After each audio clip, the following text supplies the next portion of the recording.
မြန်မာနိုင်ငံတော်ရန်ကုန်တိုင်းဒေသကြီးချင်းမြနိုင်မြို့နယ်အတွင်းသာရုပရိယတ္တိစာသင်တိုက်ထဲဓမ္မပါဠိရွှေကျောင်းမဟာနောမြင့်မြတ်လာစွာသောရှင်ထေမဟာကျောင်းဦးစီးပရဏပြုရာရှင်ပကထာလင်္ကာရလို့နာမတွင်ခေါ်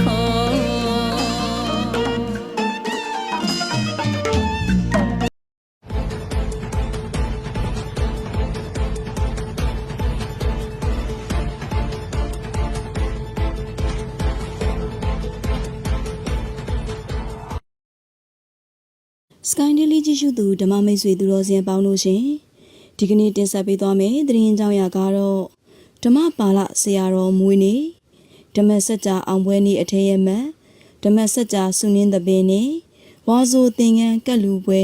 အကျိုးညီနိုင်အစည်းအဝေးကျင်းပပြုလုပ်ခဲ့တဲ့သတင်းကိုတင်ဆက်ပေးသွားမှာပဲဖြစ်ပါတယ်ဓမ္မပါဠိဆရာတော်အရှင်ပကထာလင်္ကာရဓမ္မကတိကဂုံတူးဆောင်ကိုပွဲရဓမ္မပါဠိဖောင်ဒေးရှင်းအကျိုးဆောင်ချုပ်မြို့နယ်တန်ခါနာယကအဖွဲ့အတွင်ရေးမှူးတိုင်းတန်ခါအဝန်ဆောင်ပြည်ရင်းပြည်ပသာသနာပြုဓမ္မစကြာဇဝိုင်းဒေသနာကျမ်းပြုဆရာတော်ဤမွေးနေ့နေ့ဓမ္မစကြာအောင်ပွဲနေ့အထင်ရမတ်အဖြစ်ဓမ္မစကြာဆောင်းပါပြိုင်ပွဲဓမ္မစကြာဝိရွတ်ပြိုင်ပွဲစုပေးပွဲနေ့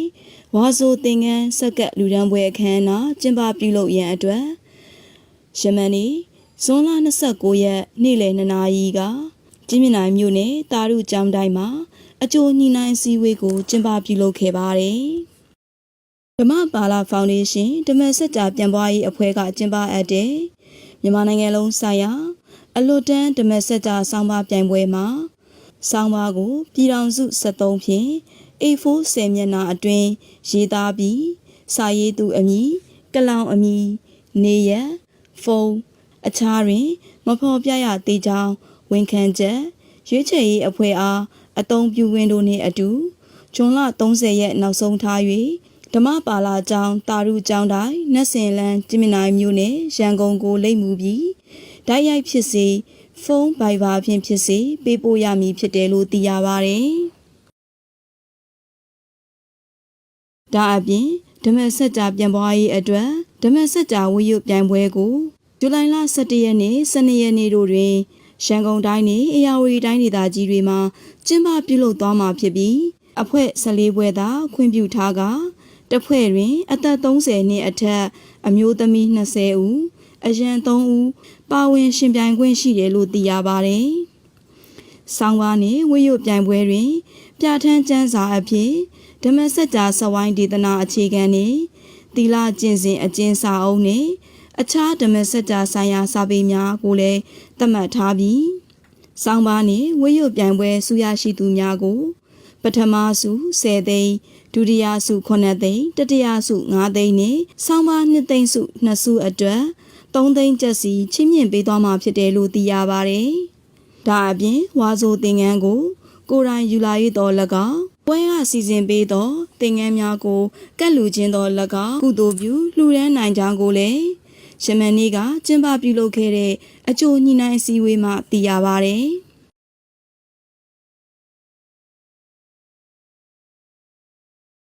ဒီနေ့ကဦးသိန်းကိုလာမယ်ဇူလိုင်14ရက်ပေါ့ဦးသိန်းရဲ့မွေးနေ့မြတ်စွာဘုရားဟောတဲ့ဓမ္မစကြာအောင်ပွဲနေ့ပေါ့အဲ့ဒီနေ့မှာဦးသိန်းကမွေးနေ့အလှူဒါကိုအကြောင်းခံပြီးတော့ဦးသိန်းကတနိုင်ငံလုံးအတိုင်းအတာနဲ့ဓမ္မစကြာဆောင်းပါးပြိုင်ပွဲရန်ကုန်တိုင်းဧရာဝတီတိုင်း2တိုင်းဓမ္မစကြာဝိရွတ်ပြိုင်ပွဲဆိုပြိုင်ပွဲကြီး2ပွဲကျင်းပထားတယ်ပေါ့အဲ့ဒီပြိုင်ပွဲကြီး2ပွဲဆုရှင်တွေကိုလည်းဆုပေးမယ်ပြီးသွားရင်ပင်ကိုဓမ္မပါဠိမိသားစုတွေလည်းနှစ်စီကျင်းပနေကြအတိုင်းစုပေါင်းဝါဆိုသင်္ကန်းကပွဲကျင်းပမယ်ပေါ့အဲ့ဒါအတွက်ကျွတ်တင်အစည်းအဝေးလုပ်တာပထမဆုံးဆောင်းပါးပြိုင်ပွဲပေါ့ဆောင်းပါးပြိုင်ပွဲက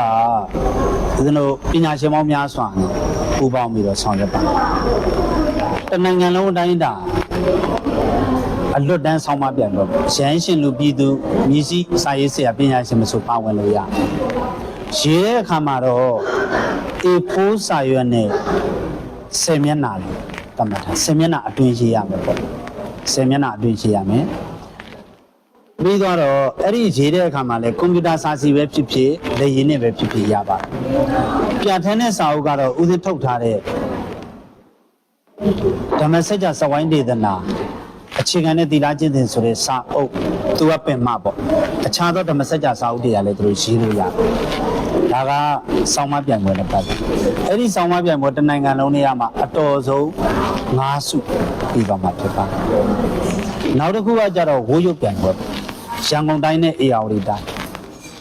အဲ့ဒါနှစ်တိုင်းကျင်းပါမယ်အဲ့ဒီအထဲတွေကမှအတော်ဆုံး3သင်းကိုရွေးချယ်ပြီးတော့ပါတုဒစုပြီးပါမယ်ပေါ့